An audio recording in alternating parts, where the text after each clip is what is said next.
With the same level of suppression in other countries as well? Yes. But the Taliban is on Twitter, right? Like, I always think of like, hey, Mr. Taliban, tally me a banana. Hey, Mr. Taliban. I mean, but there's tally me a definitely banana. some people on Twitter that are... Daylight coming, I want to go. Yeah. Yeah, so the point is, from my standpoint, that is that X, FK, Twitter should represent the sort of collective consciousness of humanity.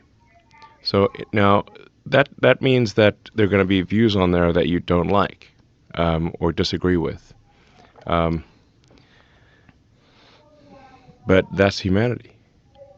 So are you going to exclude them or not? Now, I mean, if somebody breaks the law, then the account is suspended. I mean, if they actively advocate murder, then the account is suspended. We do have what we call like the kind of United Nations exclusion rule, which is that you can have, say, the Ayatollah, who, would prefer that Israel didn't exist, for example. But he's allowed to go to the UN building in New York. In fact, generally officials from Iran do in fact go to the UN building in New York, even though they're a heavily sanctioned country. So I think that there's merit to having, just like there's some merit to the UN. One can disagree with the UN, and I think we shouldn't have a world government that we bow down to. But in fact, that's risky for civilization. But I think you do want to have the leaders of countries represented on social media. You want to hear what they have to say, even if what they say is terrible. But I think that is true across the board. And I think one of the things you just said that's very important is that's humanity. And I think it's important that a social media platform, especially the biggest one, represents humanity so we understand what we're talking about.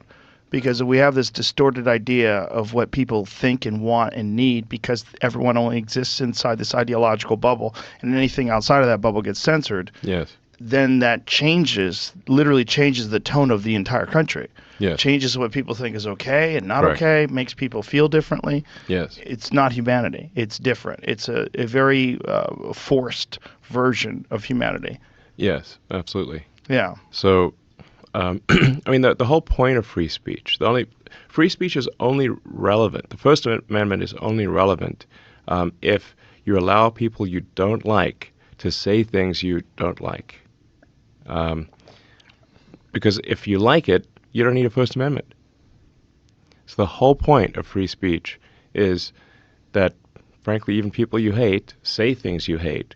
Because if people you hate can say things that you hate, that means that they can't stop you from saying what you want to say. Right. Which is very, very important. Right, but the problem with Twitter is it was not the case. It was correct. It was people that you hate couldn't say. Anyone they didn't like, they censored. Yeah. Or what's called de-amplify. No, well, not just de-amplify, but under the behest of the government would suppress real news, which was very bizarre. Yes. So they were very aware of something being accurate, and they still suppressed it because the government wanted them to suppress it. I mean, in my view, there have been severe First Amendment violations by multiple government agencies, and there should be repercussions for that. And do different laws apply because it's a privately owned social media company? I mean, what laws do apply in terms of, like, when you're looking at it?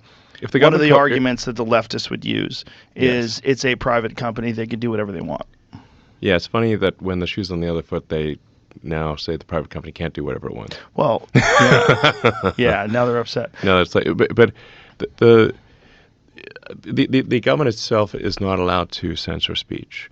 But in my view, the government de facto did censor a speech, and there should at least be a case where that is heard by the public. Because if the government severely coerces, a platform, a sort of coerces the press, then I think that is or should be a First Amendment violation. Well, they can't do it with other media forms, right? They're Yeah. not allowed to do it with any other. They're not Right. allowed If they try to do that to. with a newspaper, that Right. they'd get in trouble. Or would they? That's the question. It's like you didn't know about the federal government. You didn't know about the intelligence agencies inside of Twitter until we found out. Like, do you think that this is ubiquitous? Is this? It's absolutely all the social media companies. In fact, right now, X, or formerly known as Twitter, is the only one that is not kowtowing to the government. It's the only one. There isn't. All the others just do exactly what the government wants. That is wild. Yes. What I was getting at, do you think that that's everywhere? Yes. Do you think that that's CNN? Do you think that that's the New York Times? Do you think that that's the Washington Post?